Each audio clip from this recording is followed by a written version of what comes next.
ទេពេលតែក្មេងវត្តអស់នៃហើយឡើយនេះមិនបានអស់នៃពីព្រោះតាំងពីហ៊ុនសែនទៅដើមធ្វើក្មេងវត្តមកក្មេងវត្តទៅជាយុគងបាបសាអស់ពីតែមិនតាំងយ៉ាងម៉េចយកអាក្មេងវត្តទៅធ្វើយុគងអស់លីង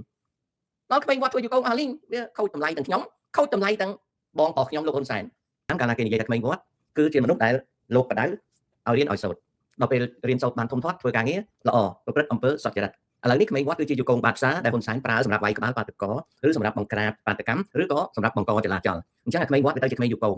ទៅជាបាបសាហ៊ុនសែនគាត់បំផ្លាញគេឈ្មោះគាត់ជាក្មេងវត្តដូចខ្ញុំមិនសិនតែក្មេងវត្តគាត់ក្មេងវត្តគាត់គួរណាស់តែយកចិត្តទុកដាក់ឲ្យក្មេងហ្នឹងណាក្មេងហ្នឹងវារស់នៅស្រួលគាត់យកក្មេងវត្តមកធ្វើជាសកម្មជនអំពើហិង្សាក្នុងជួរឬមួយទៀតដែលខុសធ្ងន់គឺហ៊ុនសែនបង្កើតយុវជនឲ្យទៅជាក្រុមពេលអំពើហិង្សាមានអាសេនានេតសេនាចលេនសេនាដង្កូវណារួមទាំងអស់មានតាំងពីអាយុវជននេះអាយុវជននោះអាយុវជនដៃជោអាយុវជនដៃគោលអាយុវជនអីបន្ទាប់មកទៀតបង្កើតក្រុមមួយដែលពាក់អាវពណ៌ពងកសាប៉ុន្តែកូនមកធ្លាយផឹកឡើងត្រេតអត់មានធ្វើការអីទេវាហៅខ្លួនវាថាសហភាពសហព័ន្ធយុវជនកម្ពុជាណាដឹកនាំដោយមនុស្សម្នាក់ប្រេះពោះរបូតខ្សែក្រវ៉ាត់ជួនកាលចេញមកផ្លេចពាក់ខ្សែក្រវ៉ាត់ក៏មានដល់អញ្ចឹងទៅវាខូចយុវជនអស់លីងវាអត់មានគេហៅថាវាអត់មានយុវជនដែលជាអតីតសិស្សវិទ្យាល័យនេះសិស្សវិទ្យាល័យនោះសិស្សមហាវិទ្យាល័យនេះសិស្សមហាវិទ្យាល័យនោះឬក៏សមាគមវិស្វករសំណង់វិស្វករអគ្គិសនីវិស្វករមេកានិកអីឬក៏អីអត់មានទេគឺបង្កើតតែក្រុមប៉ាវឡែពេលហើយនឹងលុញពងចូលឬក៏ក្រុមបង្កើតអំពើហិង្សាមិនអញ្ចឹងទេបង្កើតអាក្រុមកថាមួយទៀតដល់អញ្ចឹងទៅវាវិលវល់ខូចគុណតម្លៃនៃយុវជនយុវនារីខ្មែរអស់វាអស់កូនក្មេងមិនដឹងអីអីសយកកដាក់ជើងតអីចឹងទៅស្រាអួននឹងយកអីចឹងទៅដល់ហើយទៅសេណាអីចឹងទៅ